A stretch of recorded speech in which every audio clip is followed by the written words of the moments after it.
ભાવનગર જિલ્લાના મહુવા તાલુકાની કોર્ટે એક દુષ્કર્મના આરોપીને આજીવન કેદની સજા ફટકારી છે અને ફરિયાદીને વળતર પેટે 4 લાખ ચૂકવવા આપવા હુકમ કરવામાં આવ્યો છે। સમગ્ર જાણકારી અનુસાર 2 વર્ષ પૂર્વ મૂળ ભાવનગર જિલ્લાના પાલીતાણા ગામે રહેતા અને હાલમાં મહુવા મંજૂરી કામ કરતા શખ્સે એક યુવતીના ઘરમાં પ્રવેશ કરી બળજબરીપૂર્વક તેણીના પરિવારના સભ્યોને મારી નાખવાની ધમકી આપી દુષ્કર્મ ગુજારતા જે તે સમયે મહુવા પોલીસ મથકમાં આરોપી સામે ગુનો નોંધાવતો આ અંગેનો કેસ મહુવાની અદાલતમાં ચાલી જતા અદાલતે સરકારી વકીલની અસરકારક દલીલો, આધાર પુરાવા, સાક્ષીઓ વગેરે ધ્યાને રાખી આરોપીને જુદી જુદી કલમો હેઠળ આજીવન કેદની સજા ફટકારી હતી। તેમજ ભોગ બનનાર ફરિયાદીને વિક્ટિમ કોમ્પન્સેશન મુજબ ₹4 લાખનું વળતર પેટે ચૂકવવા અદાલતે હુકમ કર્યો। ત્યારે આરોપી આ અગાઉ પણ પોક્સો હેઠળ 20 વર્ષ કેદની સજા ભોગવી રહ્યો છે। આ બનાવને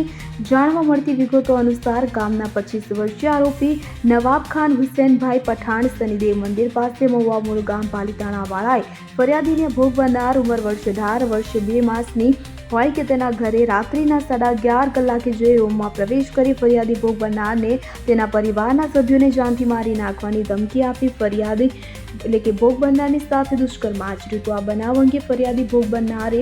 મહુવા પોલીસ મથકમાં ગત તારીખ 16 મે 2023ના રોજ પોલીસ ફરિયાદ નોંધાવતા પોલીસે આરોપી નવાબ ખાન હુસેનભાઈ પઠાણને સામે પોલીસે ગુનો નોંધ્યો હતો। આરોપીને ઝડપી લીધો હતો અને આ અંગેનો કેસ મહુવાના બીજા એડિશનલ ડિસ્ટ્રિક્ટ એન્ડ સેશન કોર્ટના ન્યાયમૂર્તિ અતુલ કુમાર એસ પાટીલની અદાલતમાં